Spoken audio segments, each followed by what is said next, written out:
Number one singer कौन है? बता दें कि पावर स्टार पवन सिंह और खेसारी लाल यादव में आप लोग कमेंट पहले करके बताइए कि नंबर वन सिंगर कौन है। उसके बाद वीडियो में लगातार बने रहिएगा, हम आपको बताएंगे नंबर वन सिंगर कौन है।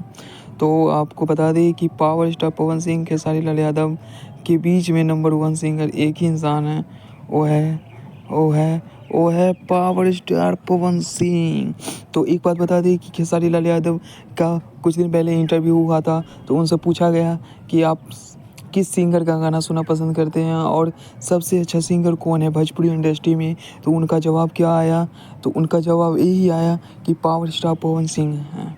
ठीक है, उनके जैसा कोई नहीं है। अब पवन सिंह जैसा कोई नहीं गा सकता, हम भी नहीं गा सकते। और आप लोग बता दें कि खेसारी लाल यादव ने बहुत अच्छी बात कही थी कि हम पवन भैया को देख के हर कुछ सीखते हैं, उनके देखा सुखे जो भी काम होता है वो करते हैं हम लोग। तो आप लोग वीडियो दबा के शेयर कीजिएगा। फिर